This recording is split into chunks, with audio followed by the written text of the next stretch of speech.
I'm Kelsey Jenny. Welcome to Faith in 5, and I am so excited to be your host today. If there's a moment in Scripture I could go back to, a moment that I could watch, it would be when the God of the universe created all that we see. It says that in the beginning God, those are actually the first 4 words of the Bible, that in the beginning God was God, in the beginning is God. God is the beginning. And out of the dark, formless chaos of the world, our God created. And friends, he created by the power of his mighty voice. See, I don't know if I give God that much credit in my everyday life, that our God can speak. And it says in Genesis, and it was, that our God literally created all that we see in this world by the power of his mighty voice.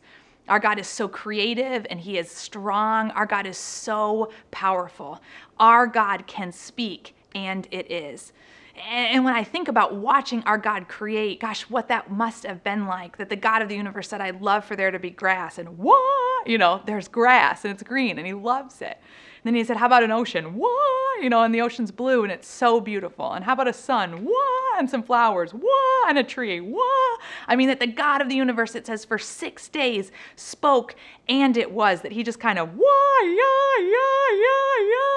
Every single thing that we see. Can you imagine what it would be like to watch the God of the universe create in such a mighty way? And for all of those things, God says that they are tov, which is a Hebrew word, and it means good, T-O-V, tov. That for all of those things God created in those 6 days, he said, these are good, these are tov, until God got to you and I. See, friends, when God created human beings, he created us in his image. That the God of the universe actually saves a name for us, for all of mankind. He says that we are the crown of his creation. I wonder what you think about yourself today. I wonder if hearing that the God of the universe actually declares you to be the crown of his creation might be strikingly different than the way that you've been thinking about your situation or your life, or even about how you feel about yourself. I wonder if you would hear the words that God uses for you and I, if it could change your story. See, after all that God spoke into existence, he just kind of, every single thing that we see for 6 days. When he created human beings in his image, he uses a different word, and that word is tov meod, T-O-V-M-E-O-D. And in Hebrew, it means good very, or very good, how we would say it in English.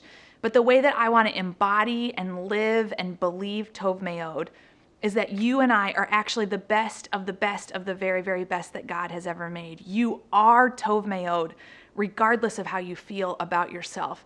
You are tov meod, regardless of the situation that you find yourself in today. You are tov meod, regardless of the lies that you have believed about who you are and whose you are. See, the God of the universe, when he spoke you into existence, I don't think merely just went, what? I think he went, what?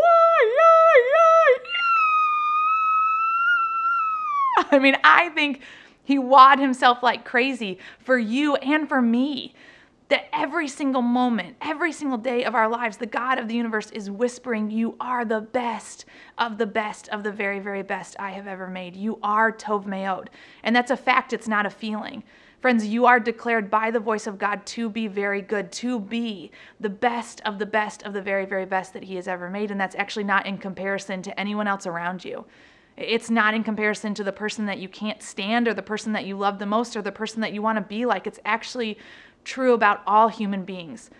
I wonder, as if we pass someone on the street, or the person that we sit next to at work, or even that brother or sister that is just so hard to love, I wonder what it would look like for us not only to embody and believe that we are the best of the very, very best, but friends, that the folks that we're around, the folks that we look eye to eye with, the folks that we listen to every day, the people that we pass by, that they really are made in the image of the God of the universe, that they actually are too the best of the very, very best that he has ever made. And we don't have to measure up or posture or see who's better than me or who's worse than me. In fact, the real call to each of us is to learn how to live more like Jesus and see the image of God in all of his creation, in all of his people, in all of his mankind. It says in John 1 that everything was created through him. Every single thing that we see, not one thing came into existence without him.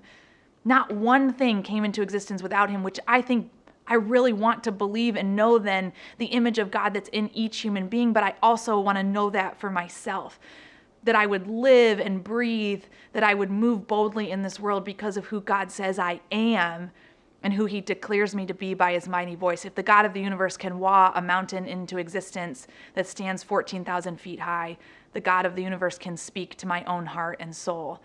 My challenge for you, I wonder, is as you look in the mirror today, do you hear the wah of the God of the universe for you? Do you hear the words that you are declared to be the best of the best of the very, very best? And if you even still doubt me, I would just ask you to look at your fingerprints, these things that nobody else cares about, right?